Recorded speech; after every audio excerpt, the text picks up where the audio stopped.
Hello and welcome. आज हम देखने वाले हैं पाइथन का एक और नया प्रोजेक्ट जो कि बिल्कुल ऑटोमेटिक होगा। बहुत ही तरीके से हम उसे समझेंगे। चलिए फटाफट से अपने विजुअल स्टूडियो को ओपन कर लेते हैं।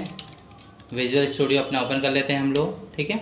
और चलते हैं प्रोग्राम बनाने की तरफ। एक नई फाइल लेते हैं, नया प्रोजेक्ट ड्रॉ करते हैं, न्यू प्रोजेक्ट, और नाम रखते हैं इसका मेन्यू ड्राइवन प्रोग्राम। इसका नाम रखेंगे हम लोग मेन्यू ड्राइवन प्रोग्राम और एंटर कर देंगे इसे। तो हमारे पास स्क्रीन रेडी हो रही है। ओके, ठीक है। तो हमारे पास विंडो आ चुकी है और अब हम स्टार्ट करने वाले हैं अपना प्रोग्राम। सबसे पहले तो हम बनाने वाले हैं फंक्शन, क्योंकि हम एक ऐसा प्रोग्राम बनाने जा रहे हैं। समझ लेंगे सबसे पहले एक ऐसा प्रोग्राम बनाने वाले हैं जहाँ पर हमारे पास मैथमेटिकल कुछ कैलकुलेशंस होंगी। हमारे पास मैथमेटिकल कुछ कैलकुलेशंस दी होंगी और हमें चूज़ करके उन्हें सॉल्व करना है। जैसे अगर हमसे पूछे नंबर 1 पर आपको फैक्टोरियल करके बताया जाएगा। नंबर 2 ऑप्शन अगर आप चूज़ करते तो आपको ऐड करने की परमिशन मिलेगी। नंबर 3 चूज़ करते तो आपको सब्सट्रैक्ट करने की परमिशन मिलेगी। या नंबर 4 करते हैं तो आपको टेबल ज्ञात करने की, मतलब टेबल फाइंड करने की मिलेगी। तो हम जो भी हमें चाहिए होगा उस हिसाब से हम अपना चॉइस करेंगे और हम सीधा अपने उस प्रोग्राम तक पहुंच जाएंगे। चलिए सबसे पहले इसके लिए हम कई सारे फंक्शंस बना लेते हैं। पहला फंक्शन बनाते हैं, डेफ कीवर्ड यूज़ करते हैं। डेफ कीवर्ड की वजह से हमारे फैक्ट नाम का एक फंक्शन बनाते हैं। फैक्ट नाम का एक फंक्शन बनाते हैं। चूँकि फैक्टोरियल का मतलब क्या होता है समझ लेते हैं। फैक्टोरियल का मतलब होता है कि हमारे पास एक नंबर होगा। मान लीजिए किसी ने हमसे कहा 5 फैक्टोरियल की वैल्यू कितनी होगी, तो हमको पता है 5 फैक्टोरियल का मतलब होता है 5 मल्टीप्लाई 4 मल्टीप्लाई 3 और multiply 2 multiply 1 is equal to 120।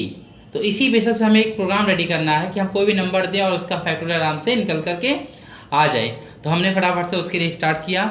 हमने कहा एक इनपुट लेते हैं यूजर से सबसे पहले। तो हमने n equal to int input ले लेते हैं। Enter any number, enter any number, enter any number हमारे पास आ चुका है। और हमने क्या किया, हमने यहाँ पर एक और वेरिएबल माना, एक लूप चलाते हैं पहले। For I in range, for I in range 1 से शुरू करो, n+1 तक जाना है हमको, कॉमा 1 करना है और इसके अंदर आ जाना है। यहाँ पर हमारे पास ऊपर एक हम वेरिएबल और मान लेते हैं, हम इसको मान लेते हैं f नाम से। f इक्वल टू 1, हमें फैक्टर निकालना है तो स्टार्टिंग 1 से करनी है। हमने कहा f equal to f multiply by, f equal to f multiply by I, और हमने एंटर किया और हमने रिजल्ट को प्रिंट कर दिया। रिजल्ट को प्रिंट करने से हमने कहा आई थोड़ा सा डेकोरेट कर देते हैं अपने प्रिंट को। Factorial, factorial is equal, okay, comma करते हैं, f की वैल्यू निकाल देते हैं। चला के देखते हैं इसको क्या बन गया, हमारे पास क्या आंसर आने वाला है। चला के देखते हैं। हमने स्टार्ट किया, स्टार्ट करने पर हमसे एक देखिए इनपुट मांग रहा है, तो हमने इनपुट दे दिया 2, एंटर किया, देखिए आ गया 1 फैक्टोरियल इज़ 1 और 2 फैक्टोरियल इज़ 2। मतलब हमारे पास फैक्टोरियल का प्रोग्राम रेडी हो चुका है। अब 120 आया था ना हमारे 5 का, तो हम 5 को लिख के देख लेते हैं। देखिए लिख कर आ चुका, 5 फैक्टोरियल कितना होता है, 120 होता है। ये जो आपको ये मैसेज दिखाई दे रहे हैं ये हमारे इस प्रिंट की वजह से आ रहे हैं। पहला वेरिएबल आ रहा है जो आई है, 1 2 3 की तरफ बढ़ रहा है, और ये f जो है वो मल्टीप्लाई होने के बाद आने वाली वैल्यू है, ठीक है। तो अभी इसको हटा देते हैं, कॉल फंक्शंस को हटा देते हैं। और यहाँ पर जब हमारा ये प्रिंट हो रहा है तो प्रिंट होने से पहले हमको एक छोटा सा आंसर मिले। प्रिंट, हम जो प्रोग्राम बनाने वाले हैं वो प्रोग्राम है फैक्टोरियल का, फैक्टोरियल। तो थोड़ा अच्छा लगने के लिए हमने इसको लिख दिया है, बना दिया, जिससे कि थोड़ा सुंदर लगे, ठीक है। तो आते हैं नीचे, बाहर चलते हैं। एक फंक्शन हमारा रेडी हो जाएगा जो कि है फैक्टोरियल फाइंड करने का। एक और बना लेते हैं, डेफ ऐड बना लेते हैं। और ऐड हम लोग एक ऐसा ऐड बनाएंगे जिसमें हम जितनी चाहे उतनी वैल्यू आसानी से ले सकें। सबसे पहले a इज इक्वल टू, हमने एक एम्प्टी लिस्ट बना दिया, एक हमने एम्प्टी लिस्ट बना दिया, ओके। एम्प्टी लिस्ट बनाने के बाद हमने एक इनपुट लिया, इनपुट हमने n equal to int input में दे दिया, इंट इनपुट, ठीक है। एंटर डिजिट, डिजिट मतलब आप जितने डिजिट्स का ऐड कराना चाहते हैं उतने डिजिट्स आप यहाँ पर दे सकते हैं, ठीक है। हमने कहा फॉर आई इन रेंज करा जाए, फॉर आई इन रेंज किया जाए, 0 से स्टार्ट करके लिस्ट की बात हम कर रहे हैं, 0 से स्टार्ट करिए और आपको जाना है n तक, हमको जाना है n, हर बार मुझे एक ही बढ़ाना है, ज़्यादा नहीं बढ़ाना है, एक ही बढ़ाना है। और अब यहाँ पर हम करने वाले हैं, हमारे पास आई इन रेंज आ चुका है, हम देख पा रहे हैं कि हमें फॉर आई इन रेंज 0 से स्टार्ट कर रहे हैं और n तक जाएंगे। अब जो वैल्यू आएगी, पहले तो वैल्यू आएगी ना, आएगी मतलब इनपुट लेना पड़ेगा हमको ना, b इज इक्वल टू, या हमने लिख दिया डिजिट लिख दिया जो हम डिजिट डालने वाले हैं, नेक्स्ट नंबर NOU नंबर लिख देते हैं, number is equal to int input enter number. अब जो भी नंबर हमारे पास आ रहा है उसको अपेंड की मदद से हम इस लिस्ट में डालने वाले हैं, अपेंड की मदद से इस लिस्ट में हम उसको लगातार फिल करने वाले हैं। तो हमने कहा ए डॉट अपेंड और नंबर में जो भी वैल्यू आई है वो चली जाए सीधा ए के अंदर। अब जब वो ए के अंदर जा रही हो तो क्या हो, हमें उसका एडिशन भी दिखाई दे। तो सबसे पहले हम लिस्ट प्रिंट कर देते हैं, सबसे पहले तो हम यहाँ पर लिस्ट प्रिंट करेंगे, बाहर आकर के प्रिंट करते हैं लिस्ट, न्यू लिस्ट प्रिंट करते हैं, कॉमा ए प्रिंट कर देते हैं। और अब हमको जो हमारे पास ये वैल्यू आ रही है उसको आपस में ऐड भी तो करना है। ऐड करने के लिए ऊपर हमें एक वेरिएबल चाहिए जो कि s इज इक्वल टू 0 ले लेते हैं, सम इज इक्वल टू 0। तो हमने कहा s बराबर s प्लस नम, हमारे पर नम में वैल्यू जा रही है और अब हम यहाँ फाइंड कर सकते हैं। और हमने यहाँ पे लिख दिया प्रिंट टोटल सम। ओके, कितना आएगा, वो आएगा s में आएगा। हमने कहा इसको भी चला के देख ही लेते हैं, चलो चल के फटाफट से। तो हमने फटाफट से एक प्रोग्राम बनाया, कॉल किया फंक्शन को, कॉल करने के बाद हम देख पा रहे हैं हमसे पूछा एंटर डिजिट, क्यों, क्योंकि हमारा ये प्रोग्राम चल रहा है ना, ये देखिए स्टार्टिंग कहाँ से हुई, एंटर डिजिट से हुई। तो इसी के ऊपर हम एक और प्रिंट मान लेंगे, चीज़ें क्लियर हो, ठीक है। दिस प्रोग्राम, या यहाँ पर ले देते हैं ऐड प्रोग्राम, एक थोड़ा सा मैसेज डाल देते हैं, ठीक है। एडिशन फंक्शन हमने जो बनाया है वो एक एडिशन फंक्शन बनाया है हम लोगों ने, ठीक है। और इसको थोड़ा सा डेकोरेट कर देते हैं, वापस से रन करने चलते हैं इसको। ओके, आ चुका है हमारे पास, देखिए कॉल फंक्शन कॉल होता है, एडिशन फंक्शन चल चुका है हमारा पूरा डिजिट। हमने कहा 4 अंक का चाहिए, मुझे 4 नंबर का एडिशन चाहिए। हमने एंटर किया, पूछा नंबर 1 कौन सा होगा, हमने कहा 20 होगा। नंबर 2 पूछा, हमने कहा 12 होगा। नंबर 3 10 होगा। नंबर 4 ये भी 10 ही होगा, जो भी मर्जी हम उत्तर डाल सकते हैं, फ्री हैं हम बिल्कुल एडिशन करने के लिए। देखिए हमारे पास न्यू लिस्ट बन के आ गई, 10 20 12 10 10, उन सभी का योग जो है आ चुका हमारे पास 52। ओके, कितना औसम प्रोग्राम है ये हमारे लिए। और अब हम इसी प्रकार से और कई सारे फंक्शंस बना सकते हैं। तो फंक्शंस बन चुके हैं, अब हम बनाते हैं मेन्यू। तो हम एक और फंक्शन डिफाइन करते हैं, मेन्यू नाम का फंक्शन डिफाइन करते हैं। इसके अंदर आते हैं और प्रिंट करते हैं नंबर 1 + 1 फॉर एडिशन। इसी प्रकार से प्रिंट 2 सेकेंड +2 फॉर फैक्टोरियल। अभी हमारे पास ज़्यादा फंक्शंस नहीं बने हुए हैं, तो बस मैं आपको करके दिखा देता हूँ, ठीक है। तो 3 +3 for subtract and plus print 4 +4 for फिफ्नो की सीरीज़। ओके, तो हमारे पास चीज़ें आ चुकी हैं। अब हम चाहते हैं कि जब ये मैसेज हमको दिखाई दे रहा हो, इसी के जस्ट बाद हमसे ये चॉइस मांगे भी, तो ये जो चॉइस 1 2 3 हमें डालना है उसके लिए हमसे एक इनपुट भी मांगे।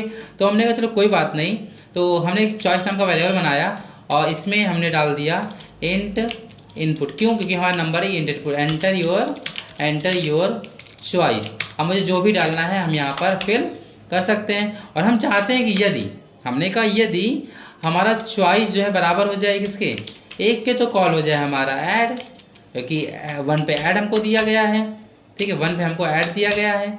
और एलएफ या अदरवाइज अगर हमारा चॉइस जो है बराबर हो जाए 2 के, तो कॉल हो जाए हमारा फैक्ट नाम का फंक्शन जो कि हमने बना रखा है already.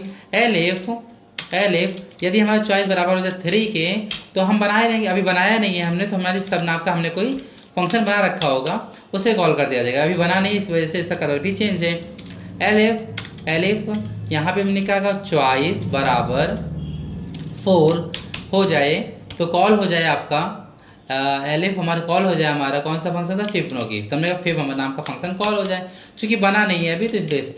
Otherwise else else otherwise print कर दीजिए, अदरवाइज प्रिंट कर दीजिए invalid choice, invalid input, invalid input please try again.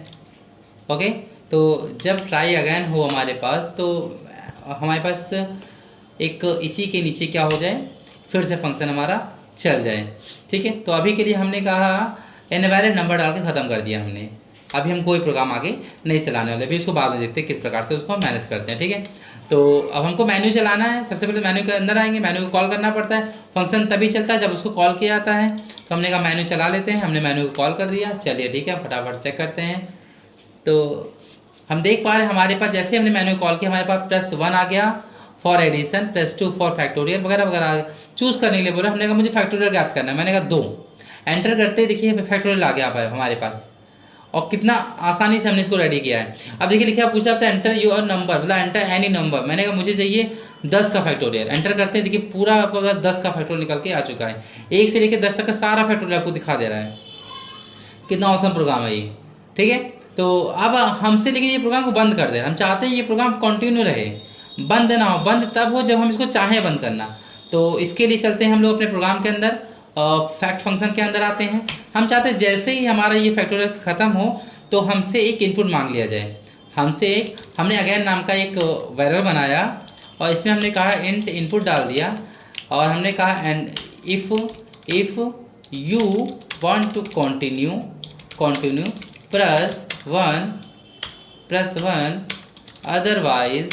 Otherwise 0 या एनी नंबर कोई भी कर सकते हैं, वो ऑटोमेटिक ले लेगा।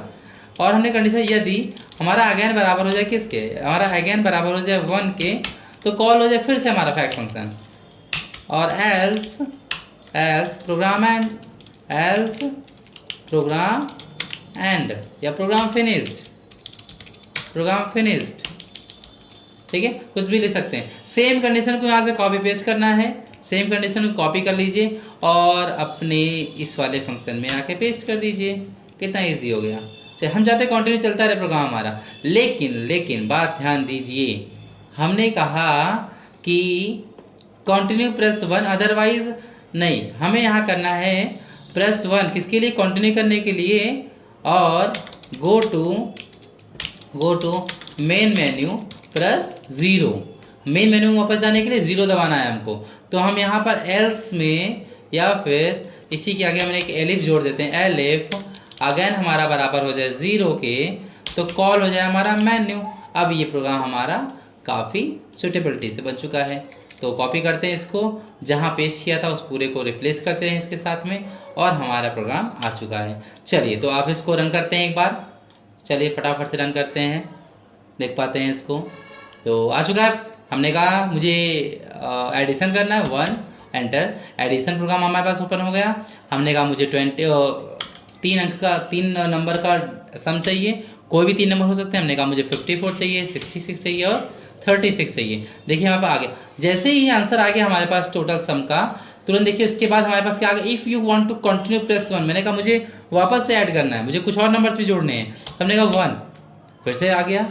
अच्छा, 1 पर क्या था हमारे पास, +1। मैंने फैक्ट कॉल, अच्छा मैंने कॉपी पेस्ट किया है, इस वजह से प्रॉब्लम हो गई। देखिए यहाँ पर मैंने फैक्ट को सम के अंदर भी ऐड के अंदर हमने किसको कॉल कर रखा है, फैक्ट को कॉल कर। अच्छा, वो कॉपी पेस्ट करने में थोड़ी सी प्रॉब्लम हो गई है, तो ठीक कर लेते हैं इसको वापस से। चलिए ठीक है, वापस से प्रोग्राम हमारा बिल्कुल बेहतर बन चुका है। फिर से ट्राई कर लेते हैं इसको। 1 2 नंबर का एडिशन चाहिए, ओके, इसको जोड़ना है। देखिए जैसे हमने 1 प्रेस किया फिर से हमारा एडिशन प्रोग्राम चालू हो गया। ठीक है, तो इस प्रकार से हम जब तक 0 नहीं करेंगे तब तक हमारे पास हमारा प्रोग्राम कंटिन्यू चलता रहेगा। 0 करने पर भी प्रोग्राम बंद नहीं होगा। 0 करने पर हम कहाँ पहुँच जाएंगे, फिर से मेन मेन्यू पहुँच गए, और हमसे फिर से कह रहा है कि आपको अगर एडिशन करना है तो 1 दबाइए, फैक्टोरियल करना है तो 2 3 4 5 वगैरह वगैरह। हम इसी प्रकार से अपने प्रोजेक्ट को एक बहुत ही औसम तरीके से रेडी कर सकते हैं। तो इसमें आपको कुछ नहीं करना है, बस इस कोड को आपको अच्छे से समझना है, और इसमें हम थोड़ी और चीज़ें एडवांस यूज़ कर सकते हैं। तो बिल्कुल बेसिक्स प्रोग्राम था आपके लिए, बेसिक्स प्रोजेक्ट है आपके लिए, जहां आप एक चलता फिरता कैलकुलेटर बना सकते हैं बहुत ही आसान स्टेप्स में। तो आगे की वीडियोस के लिए बने रहिए, तब तक के लिए थैंक यू।